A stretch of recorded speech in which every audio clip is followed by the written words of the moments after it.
Bismillahirrahmanirrahim. Assalamualaikum warahmatullahi wabarakatuh. Halo semuanya, apa kabar? Salam sejahtera untuk kita semuanya ya. Saya doakan semoga teman-teman dalam keadaan sehat walafiat. Ini adalah pertemuan yang ketiga pada mata kuliah psikologi sekolah. Hari ini insya Allah kita akan belajar tentang sejarah psikologi sekolah. Teman-teman semuanya, saya pengen cerita dulu nih sama teman-teman ya. Kita itu penting banget belajar tentang sejarah karena kita perlu tahu bahwa ketika kita mendalami suatu kajian dan pengetahuan dalam hal ini adalah psikologi, kita mesti mengetahui bagaimana sejarah sampai psikologi ini berhasil menjadi ilmu pengetahuan yang mapan atau empiris ya, terukur lah gitu. Berhasilnya psikologi sampai detik ini menjadi ilmu pengetahuan yang empiris itu tidak luput dari buah pikir para ahli-ahli terdahulu dalam menciptakan atau merumuskan teori-teori tentang psikologi itu. Jadi dengan harapan kita mempelajari sejarah ini, kita bisa menjadi orang yang lebih bijak gitu loh dalam menjelaskan perilaku gitu.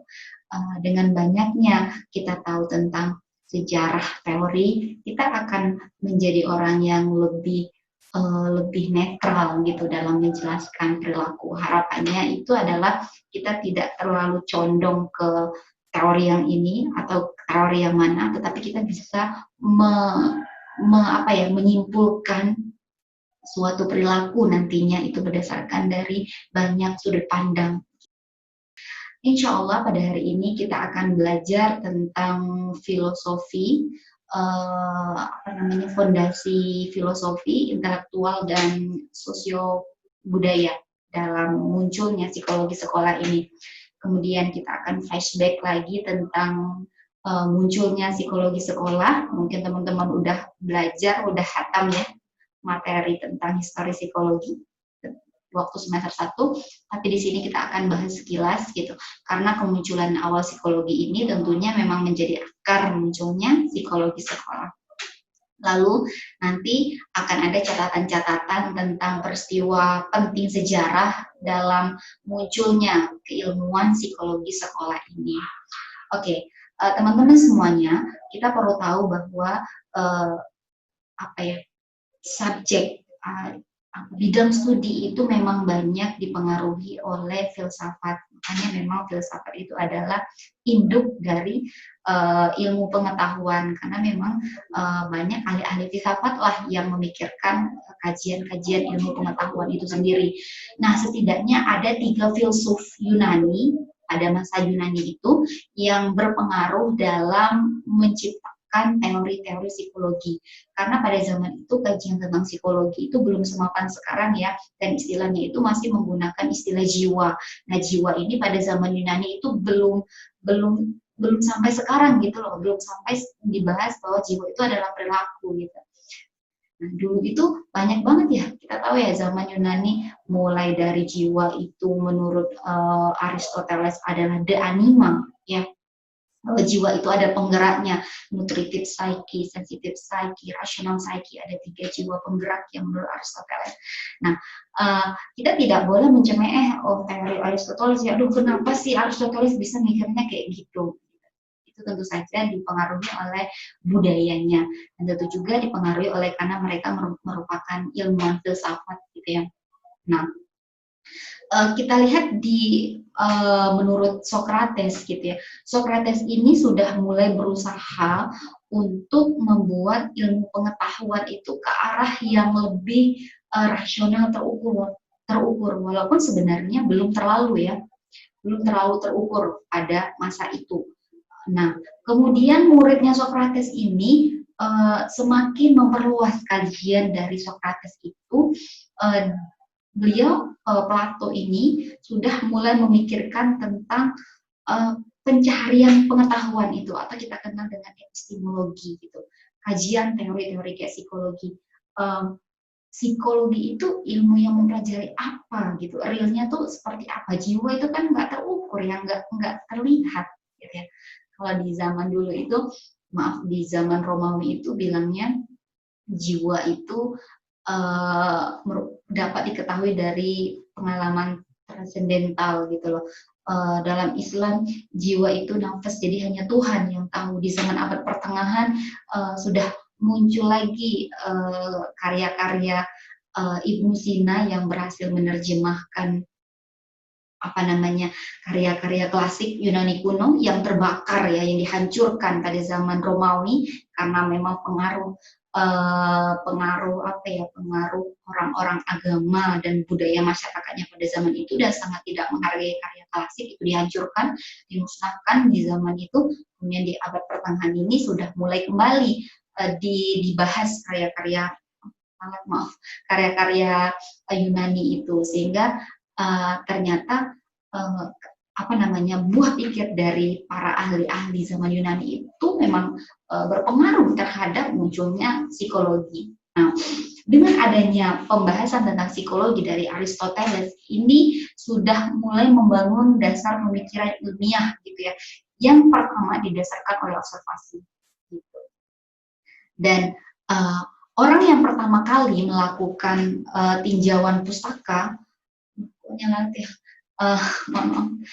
apa namanya, mulai melakukan tinjauan pustaka gitu ya, kajian-kajian terhadap berbagai macam literatur itu adalah Aristoteles gitu loh. Aristoteles juga yang apa ya, sudah mulai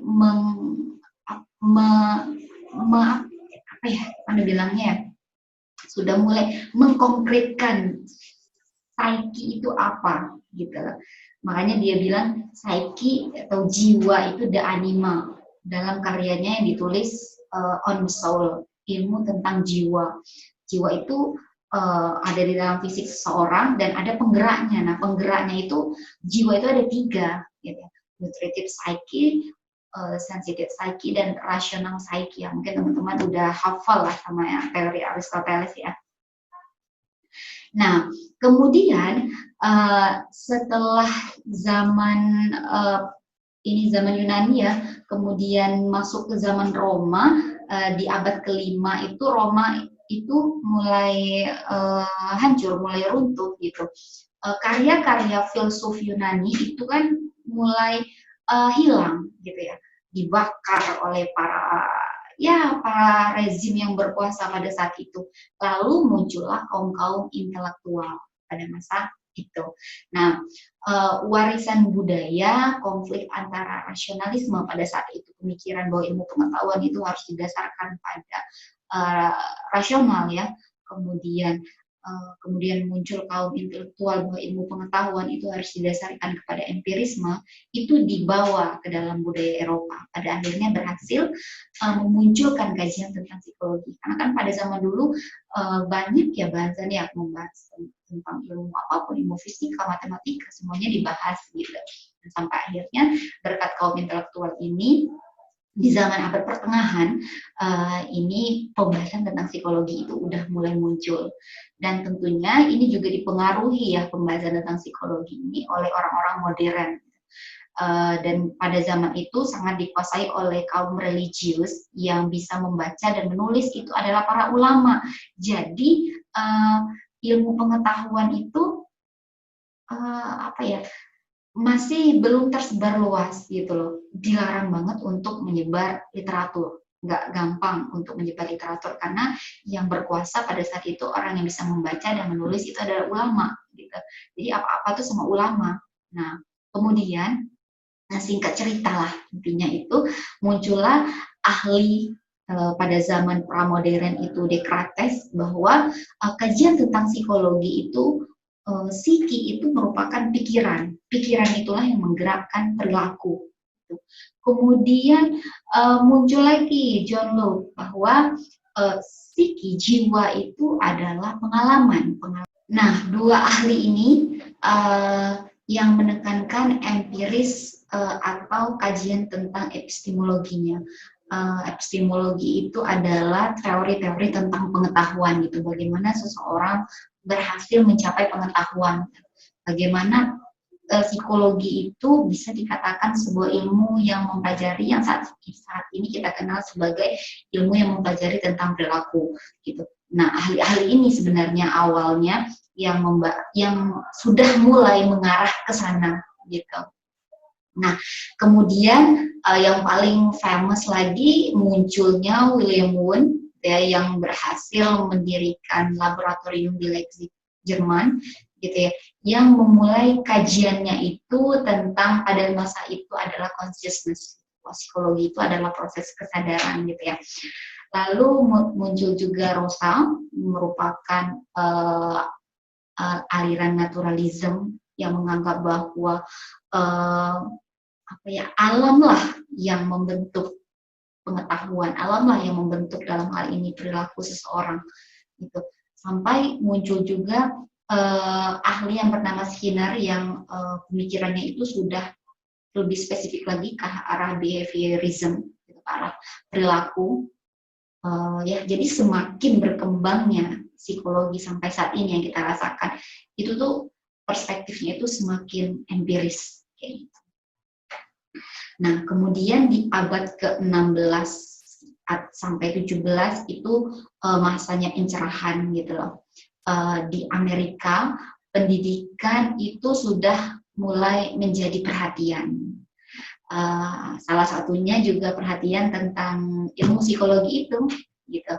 Kemudian psikologi itu juga muncul di Eropa gitu ya, kemudian di Amerika, dan berkat ya kita juga berbiasa sama para ahli Islam gitu ya. Kristen juga, sebelumnya juga agama Kristen berkembang, para ahli Islam yang menerjemahkan karya-karya pada zaman Yunani kuno. Gitu. Nah, salah satunya ahli yang muncul, gitu ya, karyanya itu yang muncul adalah Charles Darwin tentang teori seleksi alam, The Origin of Species. Menurut Darwin, kalau manusia itu merupakan spesies yang paling bisa bertahan, yang paling bisa bereproduksi, sehingga manusia lah yang dianggap sebagai spesies yang mampu bertahan dari seleksi alam itu. Jadi dia udah, karena kan Charles Darwin ini walaupun background-nya kedokteran, keluarganya juga kedokteran, dia ini suka berburu, gitu. Jadi suka berpetualang, makanya dia memperhatikan, jadi lahirnya karya The Origin of Species ini karena hobinya dalam memperhatikan jenis-jenis spesies yang ia temukan saat dia berpetualang, sampai ia memperhatikan kalau manusia itu ya, manusia yang awalnya juga dia bilang bahwa itu dalam proses ya sampai jadi manusia itu juga ada ininya, ada tingkatannya ya, katanya yang dulu dari dari simpanse itu juga masih menjadi perdebatan ya kan. Itu karena pengamatan dia terhadap pengalaman yang dia alami sampai akhirnya dia menciptakan karya ini. Dan The Origin of Species ini benar-benar sangat mempengaruhi pemikiran intelektual barat pada saat itu. Nah, lalu salah satu hal yang ditandai juga dalam kemunculan psikologi ini adalah pemikiran dari Franz Joseph Gall. Dia mengembangkan ilmu tentang phrenology. Jadi prediksi sifat-sifat manusia itu berdasarkan benjolan-benjolan di kepala dan di tengkoraknya. Gitu. Jadi bentuk-bentuk tengkorak itu sangat mempengaruhi bagaimana sifat seseorang. Nah, ilmu ini, kajian tentang Joseph Gall ini, yang saat ini kita kenal, gitu ya, kita alami adalah mempengaruhi bagaimana kajian antara perilaku dan otak, gitu. Kita kenal sekarang psikologi, neuropsikologi, ini adalah dua pemikiran dari ahli ini. Kemudian kajian psikologi itu sudah mulai berkembang lagi ini ke arah 3. Yang pertama, the psychology of unconscious, kemudian the psychology of conscious. Ini tiga ya, maaf ini ke arah the psychology of the unconscious. Tiga, conscious, unconscious, dan the psychology of adaptation. Ntar saya dulu ya. Ya, nggak usah deh. Selesai ini karena udah rekaman. Jadi intinya ada tiga ya. Kajian ilmu psikologi ini udah mengarah ke bahwa psikologi itu adalah proses kesadaran. Kemudian psikologi itu adalah proses ketidaksadaran. Ini berkembang ya, semakin berkembang. Kemudian psikologi itu adalah adaptasi. Nah, William Wundt ini ketika beliau mendirikan laboratoriumnya, itu kajiannya tentang, dia kan ahli fisiologis ya, kajiannya itu adalah tentang kesadaran. Gitu. Dan kajian ini mempengaruhi perkembangan psikologi. Sampai akhirnya berkat dari jasa William Wundt yang mendirikan laboratorium psikologi pertama, dia dinobatkan sebagai bapak eksperimen. Lalu berkembang lagi, yang saya katakan tadi, dari kajiannya conscious, kajian Wundt yang bahwa jiwa itu merupakan proses kesadaran, dikritik oleh Freud. Freud ini menganggap bahwa jiwa itu adalah proses dari ketidaksadaran. Kita kenal sebagai teori unconsciousness-nya ya. Nah, seiring berjalannya waktu, muncul juga subbagian dari kajian psikologi, itu adalah psikologi sekolah. Jadi mulainya itu di Amerika Utara, pada tahun 1882, itu Francis Galton, dia mendirikan Penny Laboratorium di University College di London. Ya. Tujuannya itu pada awalnya cuma untuk mengklasifikasi siswa, supaya dapat individual differences-nya. Kemudian di tahun 1896,